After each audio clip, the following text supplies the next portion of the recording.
El yoga es uno de los caminos reconocidos hacia Dios, hacia la paz y la beatitud. Pero esta palabra yoga ha sido utilizada tan libremente que ha llegado a tener significados muy variados, a menudo contrarios a lo que implica en la literatura religiosa. Tanto que hoy en día, al pronunciar esta palabra, surgen en la mente del hombre común cuadros totalmente incompatibles con la vida espiritual, como por ejemplo practicar algunos ejercicios físicos o posturas. Por el contrario, para aquellas personas que conocen algo de la literatura filosófica de la India, la palabra yoga invariablemente trae a su mente el nombre de Patanjali, porque fue él quien reunió todos los pensamientos que existían en aquel tiempo y junto con su experiencia hizo de ellos una ciencia. Definió claramente lo que yoga significa. Compiló las instrucciones sobre cómo practicarlo. Puso énfasis en seguir las etapas sucesivas y describió lo que el hombre alcanza recorriendo este sendero. Pero Patanjali no fue de ninguna manera el iniciador de esta ciencia o filosofía. Él solo sistematizó los pensamientos. Las ideas e instrucciones ya existían desde los tiempos de los Upanishads. Encontramos en el Shvetashvatara Upanishad un tratado metódico de este sistema de filosofía y su práctica. Sin embargo, a pesar de las indicaciones bien claras, pese a toda la filosofía y todas las escrituras que declaran sin ambigüedades qué significa el yoga, la mente humana lo ha ido asociando con algo que no es la espiritualidad, que no es yoga. ¿Por qué?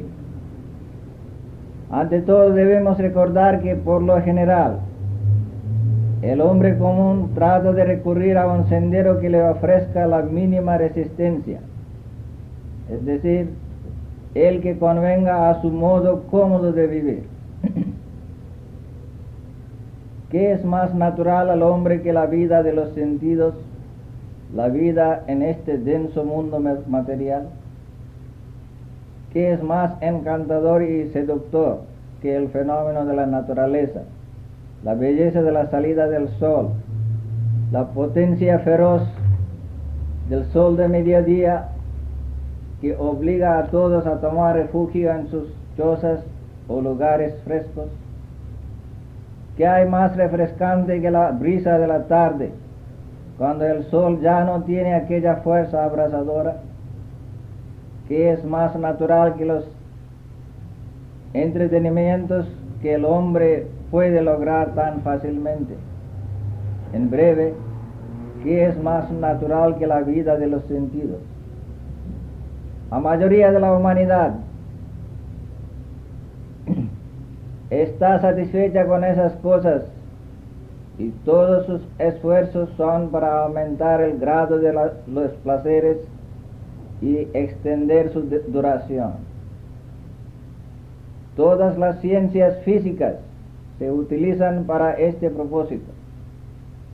El hombre común, recurriendo a las ciencias, quiere vencer la ansiedad, acumulando dinero y víveres cada vez más, obligando a la naturaleza a revelar sus secretos.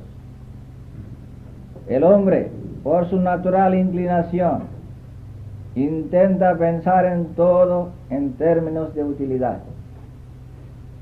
Si el yoga le puede ayudar a vivir 100 años gozando de buena salud, entonces le da la bienvenida. Si puede darle poder para dominar y reinar sobre los sobre los demás, le ayuda a conseguir renombre, fama y riqueza, considera que no debe descartarlo.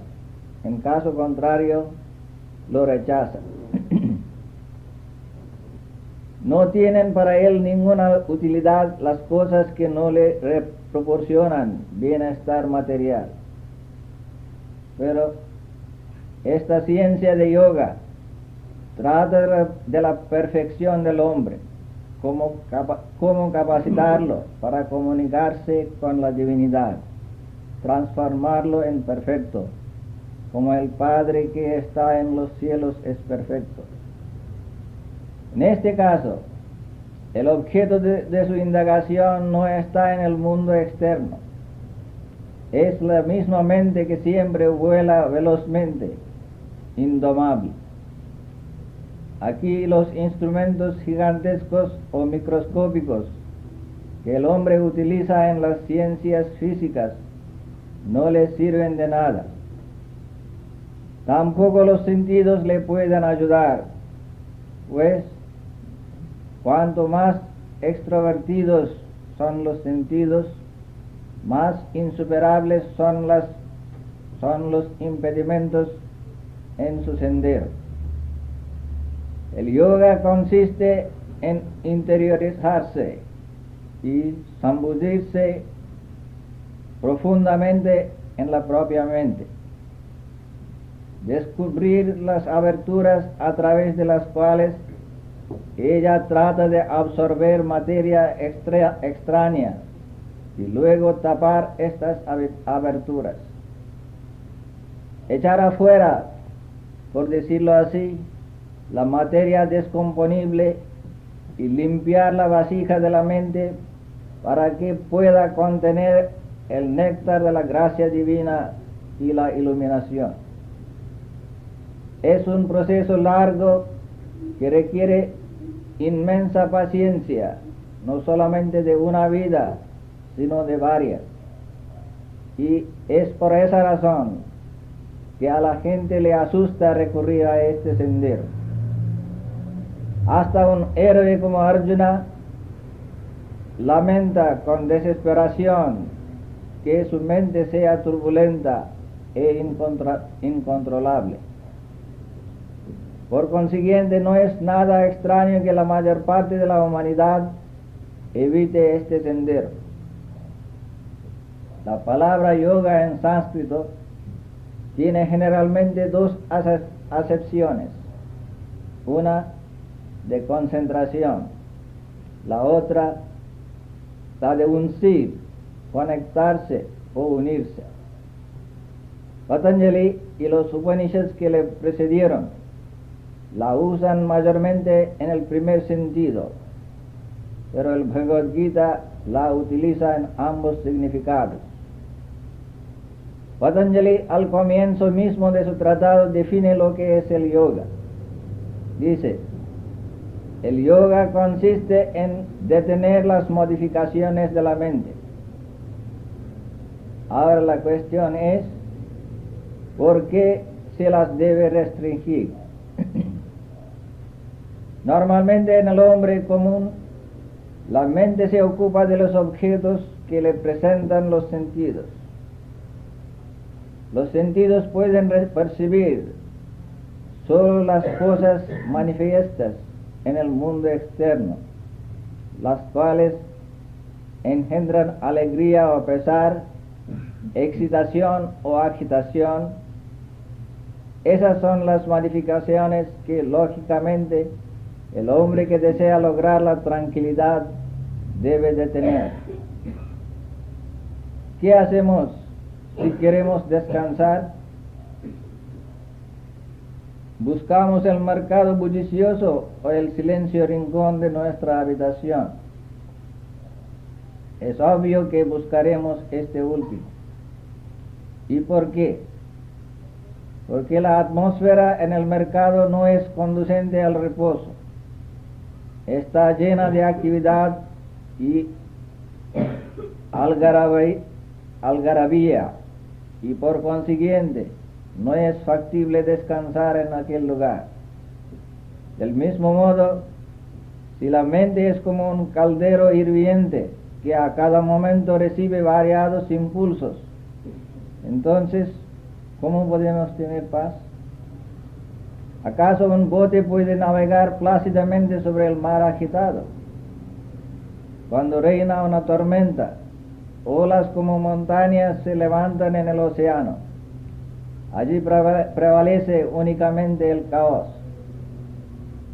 En una mente perturbada por el torbellino de las pasiones, agitada por los sentidos del tacto, gusto, olfato, etc., ¿puede haber serenidad?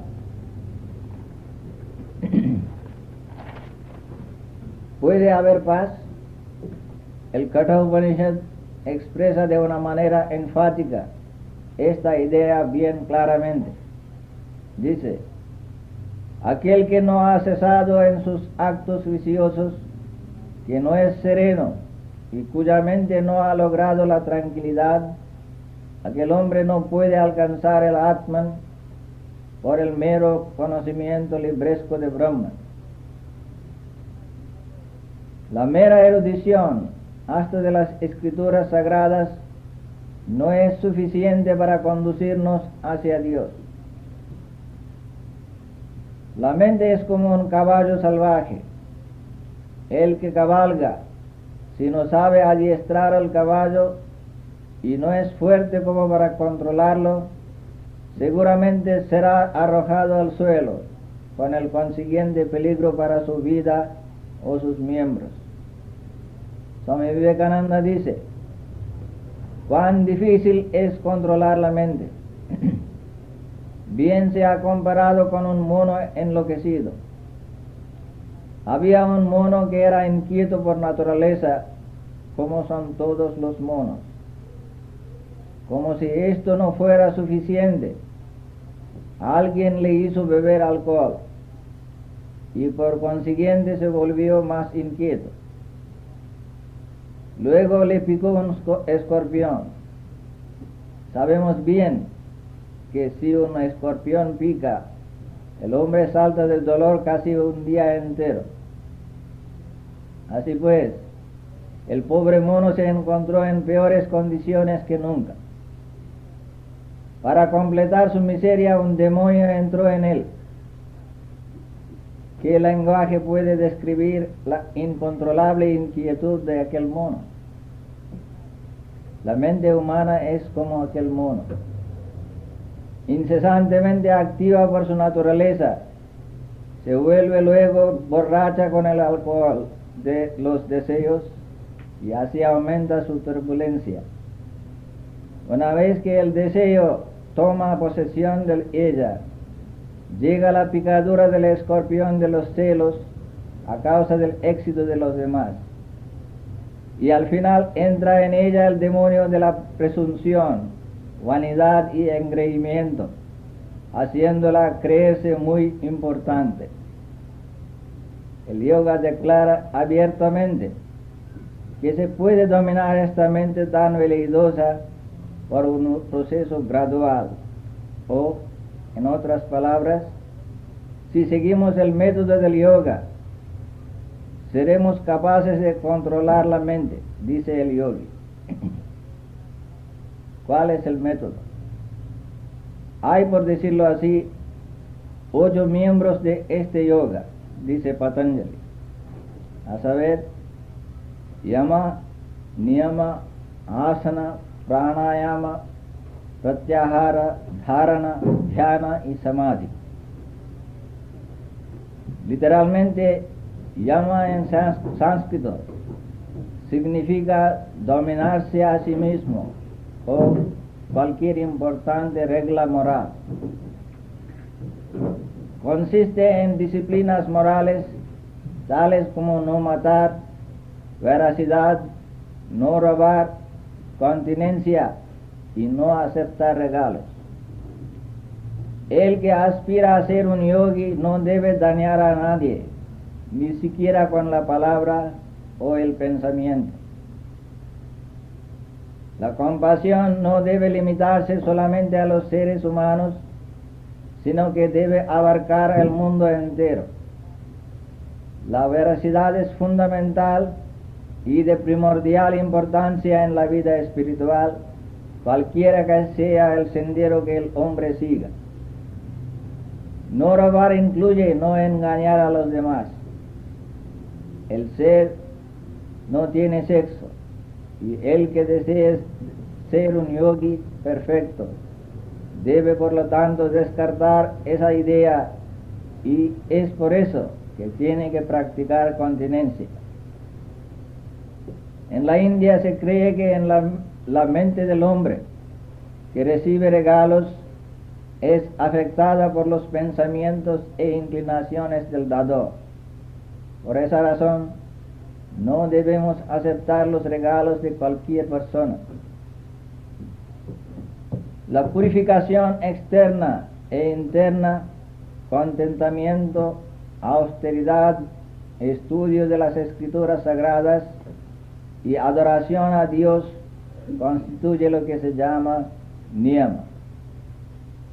Estos dos, yama y niyama, son disciplinas morales para subyugar la mente que siempre corre detrás de los objetos sensorios.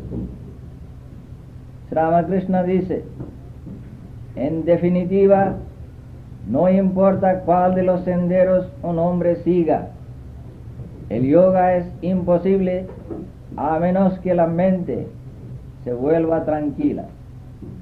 La mente de un yogi está bajo su dominio. Él no está bajo el control de la mente. Sri Krishna también declara, solo por la constante práctica y renunciación se puede dominar la mente. Las austeridades son necesarias. El que da rienda suelta a sus sentidos nunca puede ser un yogi, ni puede seguir el camino del yoga por más que intente. En el Bhagavad Gita encontramos un verso que traducido significa: aquel que se acostumbra a comer y dormir demasiado no puede lograr el estado de yogi. Tampoco el que come poco y pasa sus días y sus noches sin dormir. El estudio de las escrituras sagradas hace despertar al hombre al propósito de la vida, por lo que los grandes maestros han dicho. Vemos que la base misma de la espiritualidad, del yoga, es una vida limpia y moral en la que no haya idea de autoexaltación ni de adquisición. La eficacia de la práctica de cada una de las disciplinas ya mencionadas ha sido descrita por Patanjali en sus aforismos de yoga y ha sido demostrada en la vida de muchos santos. Esto comprueba que el yoga es una ciencia que se puede demostrar, pero su propósito no es comprobar que esta es una ciencia, sino que es una ciencia que se puede utilizar para alcanzar lo supremo. Sin practicar estas disciplinas asiduamente, las otras como asana, postura, pranayama, el control de la respiración, etc., no darán ningún resultado. La moralidad y el autodominio son la misma base del yoga. El yoga, como hemos dicho, es un método para alcanzar la suprema realidad, Dios. Debemos siempre tenerlo en cuenta. El propósito de la vida humana es lograr la visión de Dios, experimentar nuestra real naturaleza, que es la divinidad. Por consiguiente, si los llamados yogas no nos dirigen hacia esta meta, debemos evitarlos. No vayan a entender por eso que despreciamos la utilidad de los ejercicios físicos. tienen su propio valor, es decir, sirven para mantener el cuerpo sano y fuerte. Solo decimos que no hagan de la belleza y fuerza del cuerpo la meta de la vida. Por supuesto, un físico sano es necesario para llevar a cabo las prácticas, y por esa razón, aún en la vida espiritual, los ejercicios físicos están permitidos. Pero debemos cuidar de no caer en la trampa de dedicarnos exclusivamente a este propósito. Junto con las disciplinas morales, Patanjali nos aconseja practicar asana, la postura, y pranayama. La postura, según él, es aquella en la cual se puede estar firme mucho tiempo sin sentirse incómodo. A menos que uno pueda sentarse por un largo tiempo firme en un asiento, no puede hacer los ejercicios de respiración rítmica y otras prácticas. Swami Vivekananda dice: la firmeza de la postura significa que uno no sienta para nada el cuerpo. Generalmente, tan pronto como uno se sienta para rezar, toda clase de perturbaciones entran en la mente. Pero cuando uno se ha ido más allá de la idea de un cuerpo denso, se pierde toda sensación corpórea. No se siente ni placer ni dolor. Y cuando se vuelve a la conciencia del cuerpo, se lo encuentra descansado. Ese es el único descanso perfecto que se puede proporcionar al cuerpo. Cuando se tiene éxito en vencerlo y mantenerlo firme, la práctica también sigue firme. Pero si uno se siente perturbado por el cuerpo, los nervios también se agitan y uno no puede concentrar la mente. Acerca de la asana, la postura, encontramos un verso en el Shvetashvatara Upanishad: manteniendo la cabeza, el cuello y el pecho erguidos,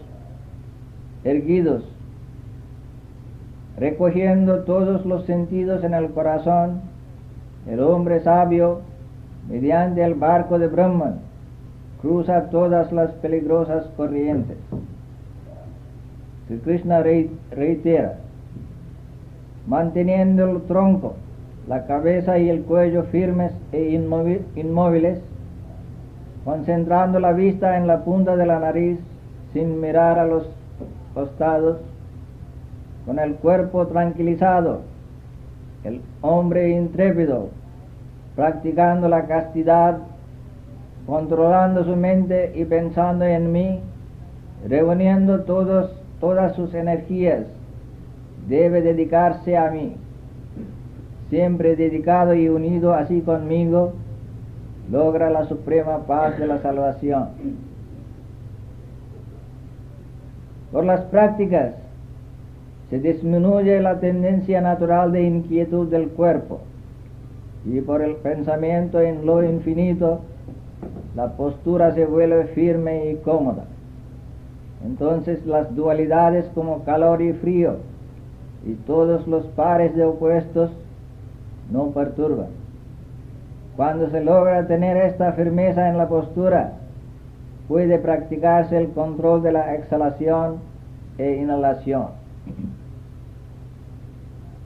Pranayama significa el control de las fuerzas vitales del cuerpo y no el aliento, aunque se lo traduce así. Dice Swami Vivekananda: es la suma total de la energía cósmica. Es la energía que está en cada cuerpo, y su más visible manifestación es el movimiento de los pulmones. El movimiento es causado por el prana al inhalar el aire, y esto es lo que queremos controlar con el pranayama. Empecemos controlando la inhalación como el modo más fácil de dominar el prana. Para ilustrar esto, Swami Vivekananda nos relata una historia.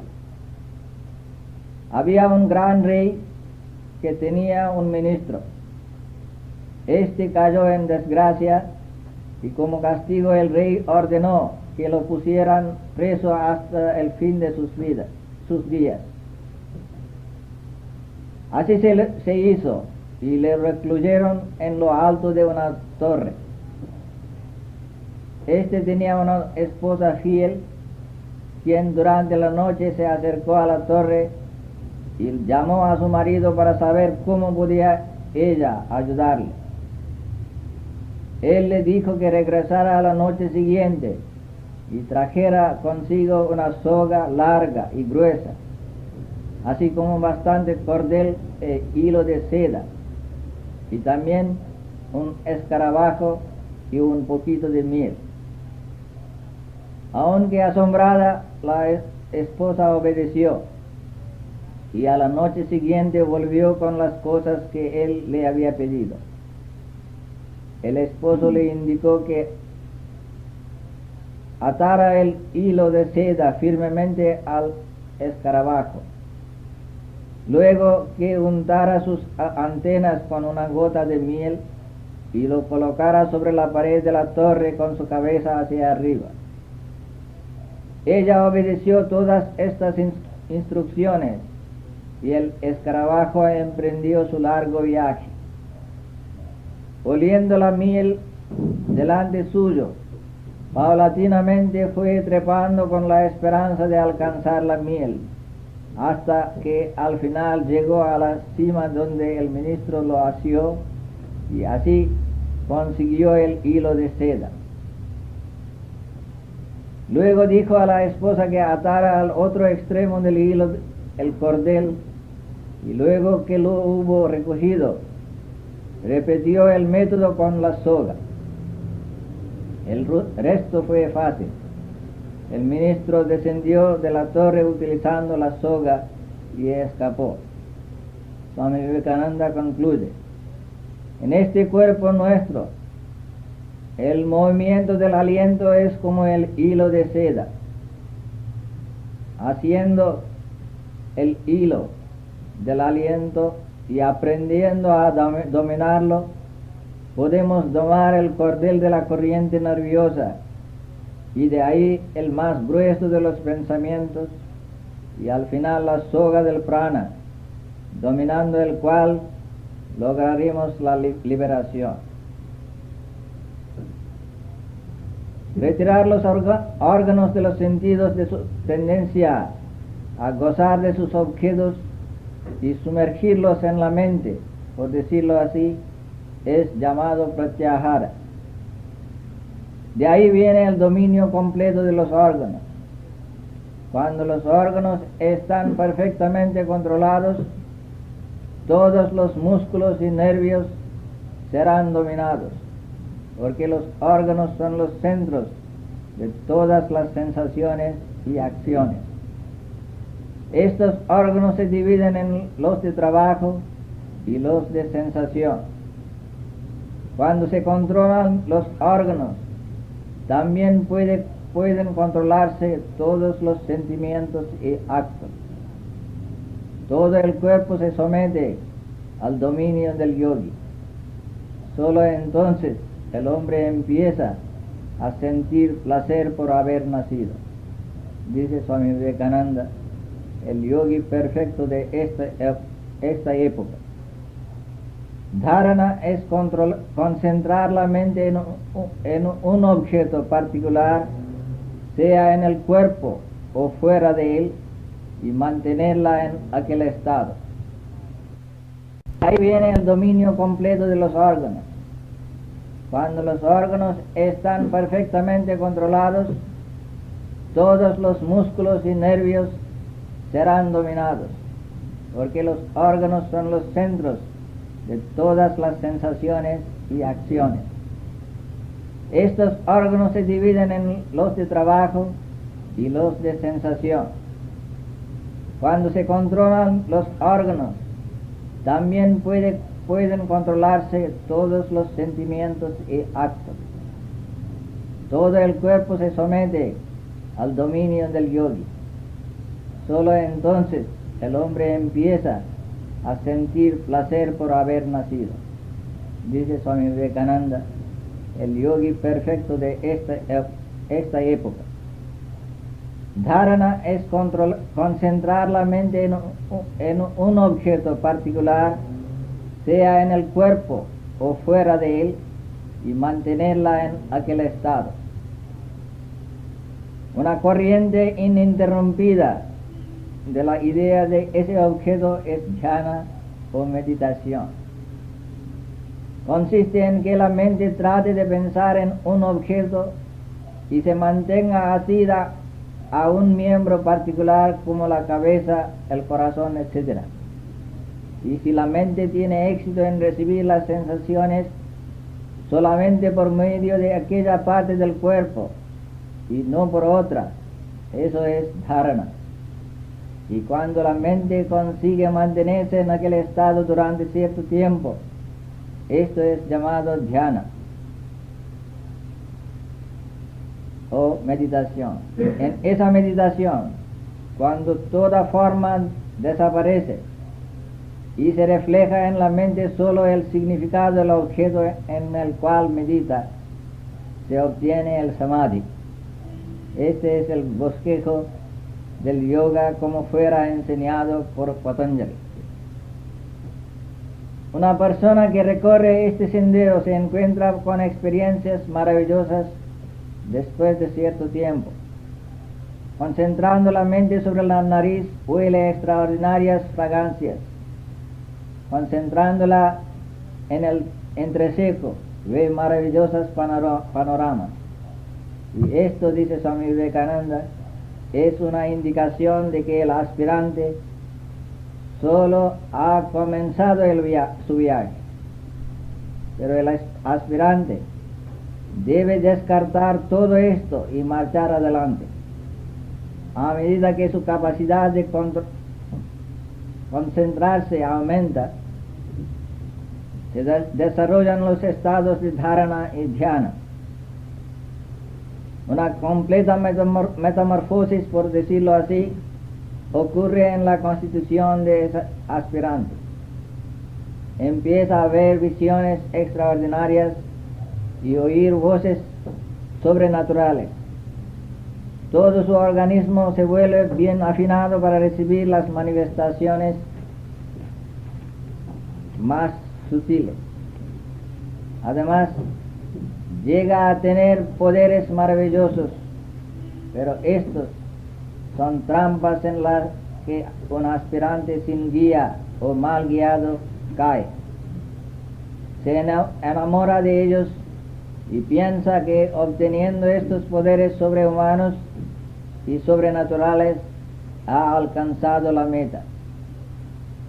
Se desliza del sendero, extravía su destino.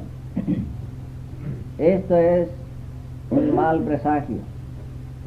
Es como deslumbrarse por la belleza de un panorama y caer en un abismo. En la India, en las montañas y especialmente en los Himalayas, hay carteles para los peregrinos que van a los lugares santos, advirtiéndoles de los peligros, pues las sendas son muy estrechas y los panoramas que se presentan ante ellos son maravillosos y encantadores.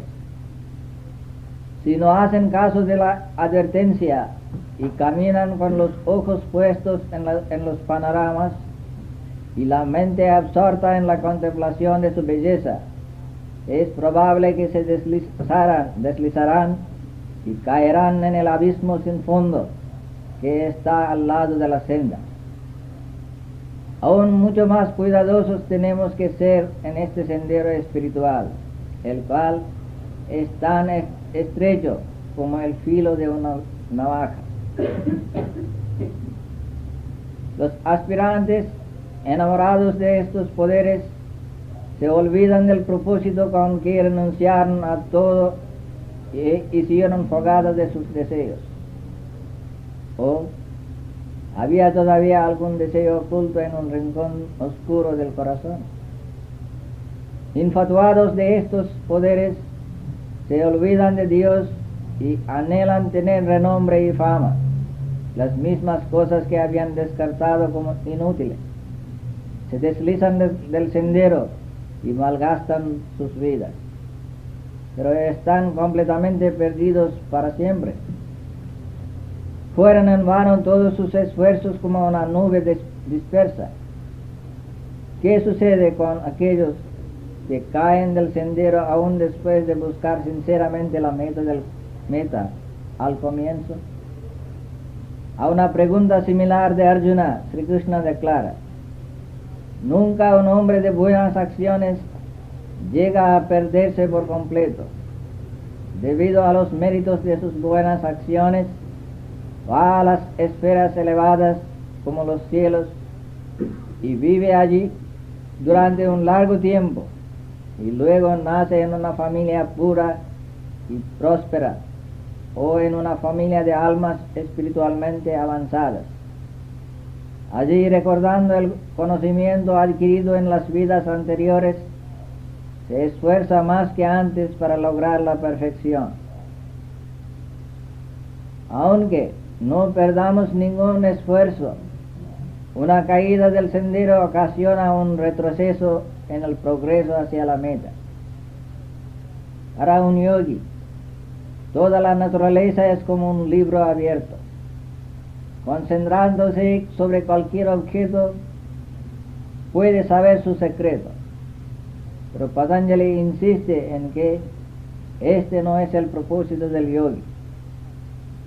Las tentaciones para comprobar estos poderes vienen al yogi. Son los obstáculos en su sendero. Aquel que puede resistir y vencer las tentaciones y perseverar en su propósito, solo él puede tener éxito y ningún otro. Ahora bien, en el Bhagavad Gita, como ya hemos dicho, la palabra yoga a veces está usada en el sentido de karma yoga. También todo el Gita está descrito como un tratado sobre Brahmavidya, es decir, conocimiento de Brahman, lo absoluto, y como un yoga shastra o escritura sagrada que propone unir el ser individual con el ser supremo y enseña la identidad del ser con Brahman. Por consiguiente, cualquier sendero que allí esté enseñado es un sendero hacia Dios, es un yoga. No hay nada incongruente en llamar yogas a esos senderos. Además, aunque en teoría podemos distinguir entre los senderos de jnana, conocimiento, bhakti, devoción, karma, acción inegoísta, y raja yoga, control interno y externo, en la práctica una prudente combinación de estos contribuye al desarrollo sano de la naturaleza del aspirante. Habiendo visto lo que es yoga, debemos examinar las credenciales de lo que se da a entender como yoga en el mundo hoy en día. Un gimnasta dice que enseña yoga. ¿Cuáles son los beneficios que se pueden lograr siguiendo este tipo de yoga? Puede hacernos fuertes físicamente, inmunizarnos contra las enfermedades hasta cierto punto, sin tomar remedios. Puede ayudarnos a vivir por un largo tiempo y gozar de los placeres de este mundo. Puede favorecernos para concentrar toda nuestra energía en el desarrollo del cuerpo. Pero debemos preguntarnos, ¿es ese el propósito del yoga verdadero? Por supuesto, la salud es imprescindible para ejecutar las intensivas prácticas espirituales, pero el cuerpo es solo un instrumento para lograr la meta. y no debemos convertirlo en la meta misma. El que presta toda su atención al cuerpo y dedica todo su tiempo a cuidarlo, ¿cuándo pensará en Dios? Por consiguiente, el mero cultivo del físico no puede ser el yoga que un aspirante espiritual desee practicar.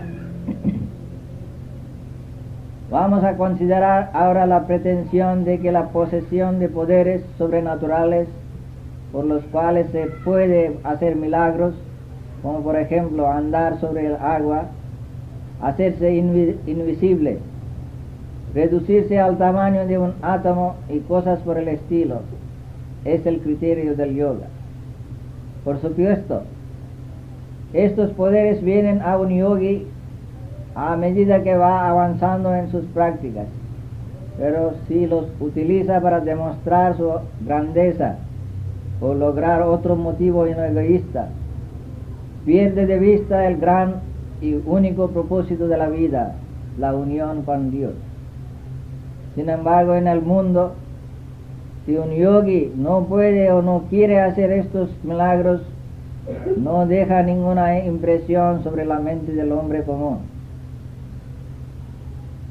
Una conversación que algunos devotos tuvieron con Sri Ramakrishna expresa la actitud típica de la gente mundana y su modo de juzgar la eminencia de una persona espiritual.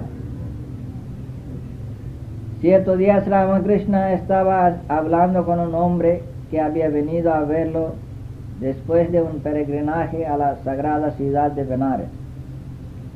Ese hombre se había encontrado con un gran santo, Srilanga Swami. Sri Ramakrishna, que también lo había visitado, le daba una posición muy elevada entre los santos. Pero en la estimación de ese hombre mundano, él había perdido su estado exaltado, ya que no hacía milagros.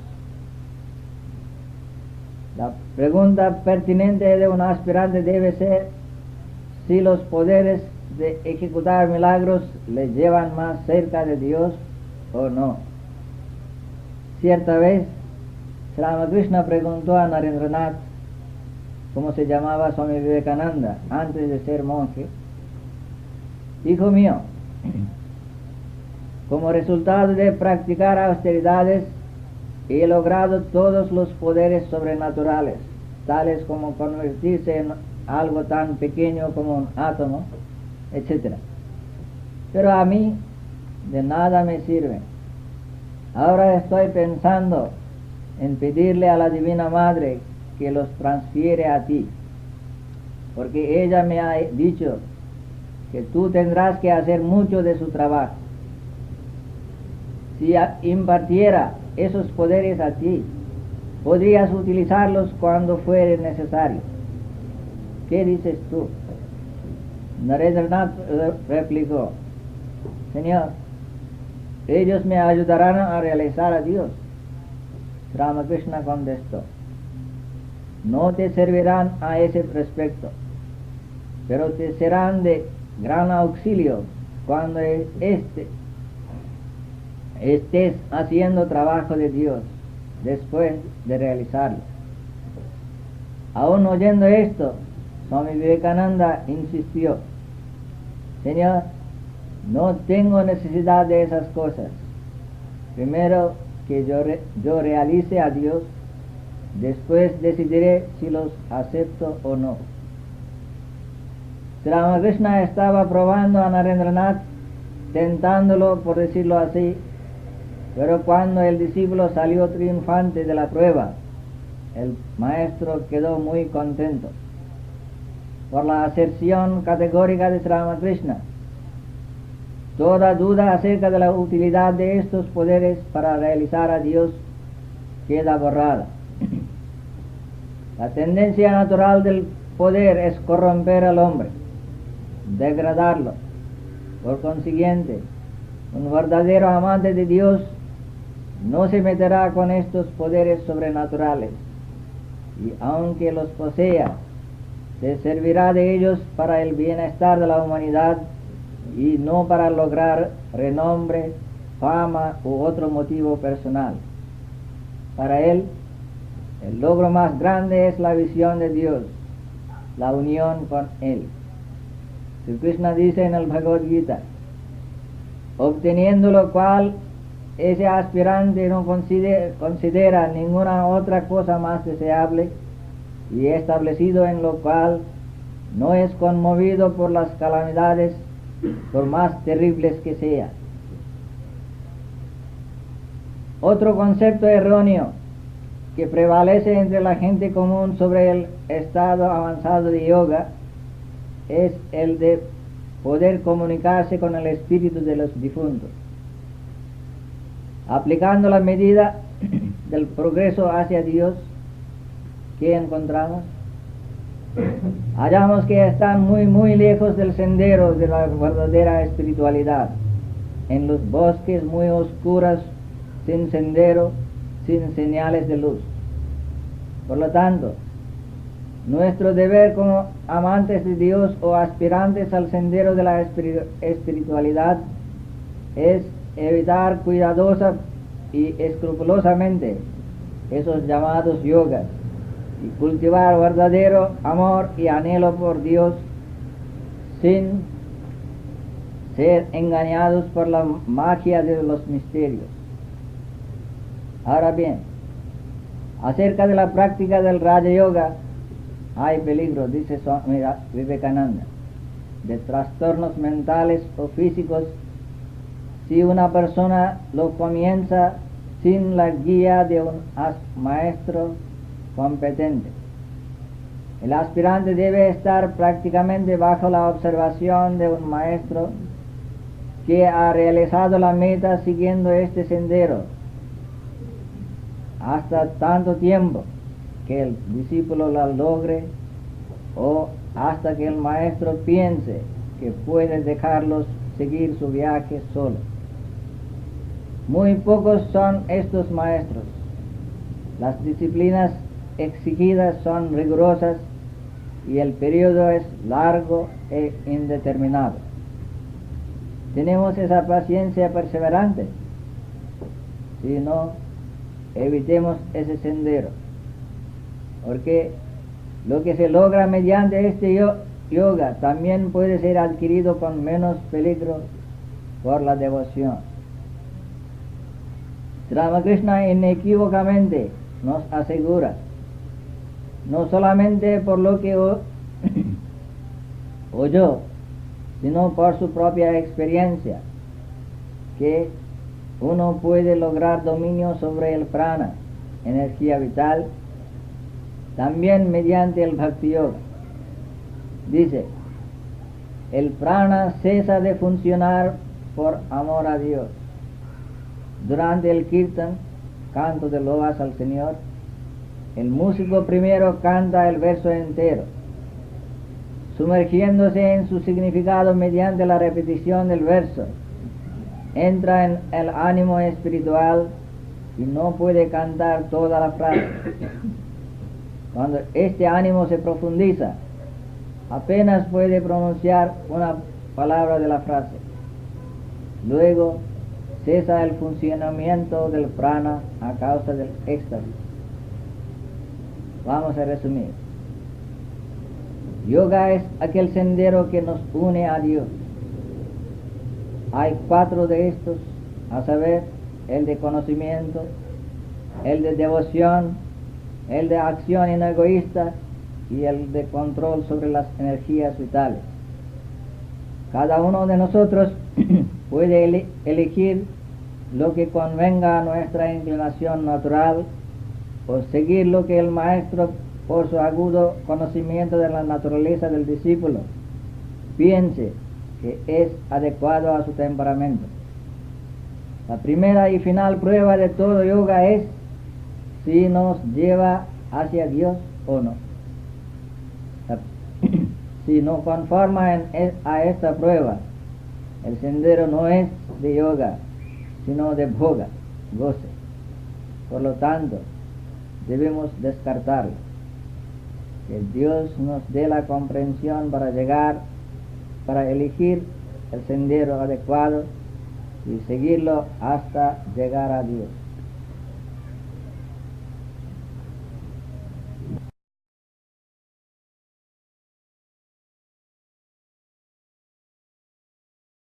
Y riqueza, considera que no debe descartarlo, en caso contrario lo rechaza.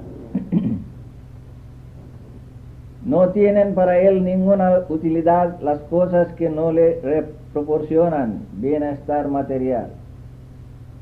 Pero esta ciencia de yoga trata de la perfección del hombre, cómo capacitarlo para comunicarse con la divinidad, transformarlo en perfecto, como el Padre que está en los cielos es perfecto. En este caso, el objeto de su indagación no está en el mundo externo. Es la misma mente que siempre vuela velozmente, indomable. Aquí los instrumentos gigantescos o microscópicos que el hombre utiliza en las ciencias físicas no le sirven de nada. Tampoco los sentidos le pueden ayudar, pues cuanto más extrovertidos son los sentidos, más insuperables son los impedimentos en su sendero. El yoga consiste en interiorizarse y zambullirse profundamente en la propia mente, descubrir las aberturas a través de las cuales ella trata de absorber materia extraña y luego tapar estas aberturas. Echar afuera, por decirlo así, la materia descomponible hizo de ellos una ciencia. Definió claramente lo que yoga significa. Compiló las instrucciones sobre cómo practicarlo.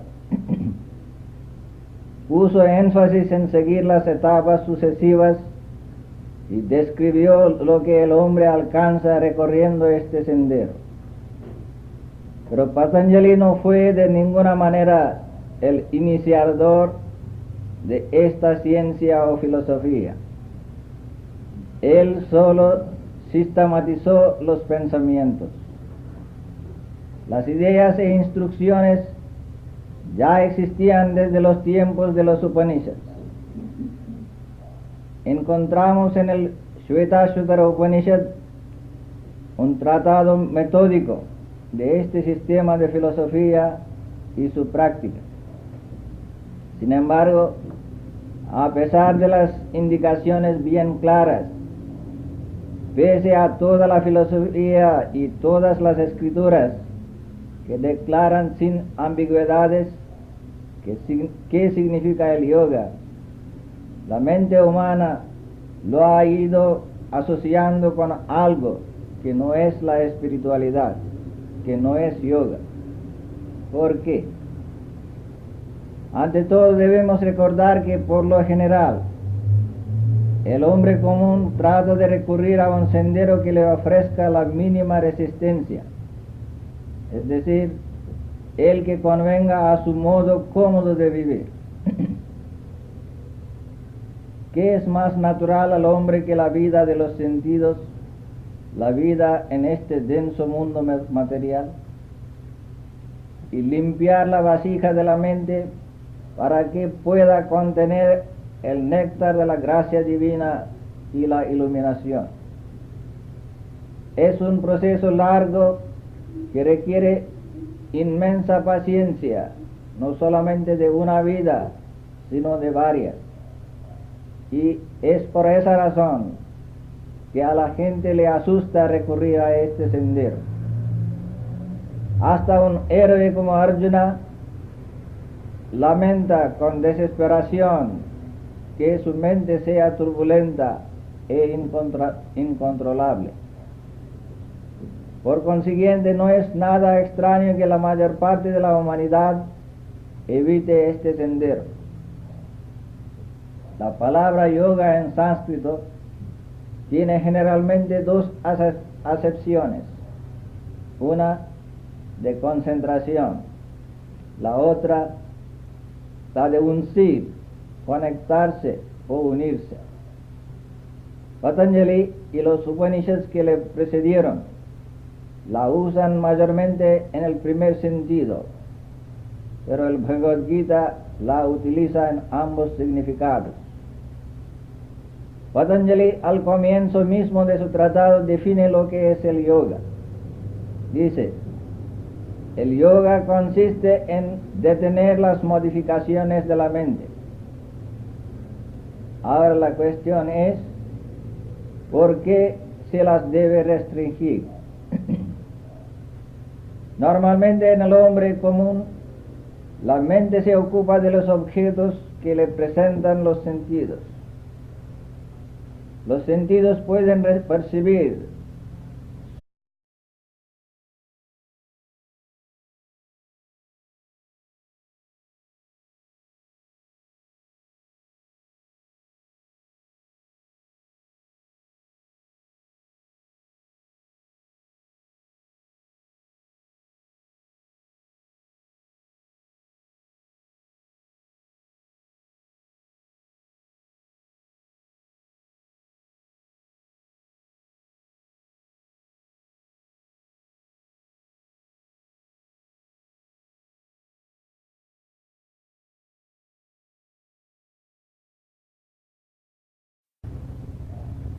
el yoga es uno de los caminos reconocidos hacia Dios, hacia la paz y la beatitud.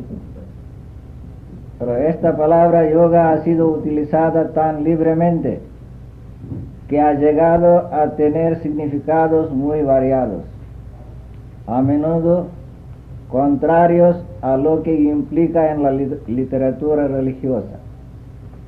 Tanto que hoy en día, al pronunciar esta palabra, surgen en la mente del hombre común cuadros totalmente incompatibles con la vida espiritual, como por ejemplo practicar algunos ejercicios físicos o posturas. Por el contrario, para aquellas personas que conocen algo de la literatura filosófica de la India, la palabra yoga invariablemente trae a su mente el nombre de Patanjali,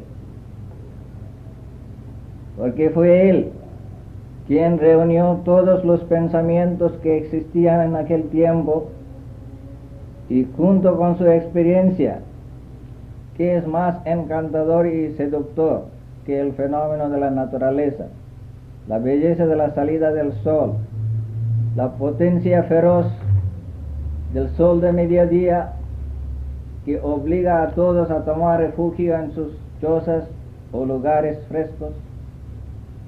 ¿Qué hay más refrescante que la brisa de la tarde, cuando el sol ya no tiene aquella fuerza abrasadora? ¿Qué es más natural que los entretenimientos que el hombre puede lograr tan fácilmente? En breve, ¿qué es más natural que la vida de los sentidos?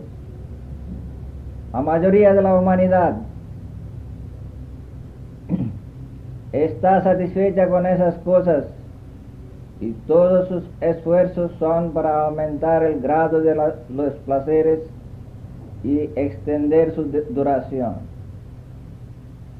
Todas las ciencias físicas se utilizan para este propósito. El hombre común, recurriendo a las ciencias, quiere vencer la ansiedad, acumulando dinero y víveres cada vez más, obligando a la naturaleza a revelar sus secretos. El hombre, por su natural inclinación, intenta pensar en todo en términos de utilidad. Si el yoga le puede ayudar a vivir 100 años gozando de buena salud, entonces le da la bienvenida. Si puede darle poder para dominar y reinar sobre los demás, le ayuda a conseguir renombre, fama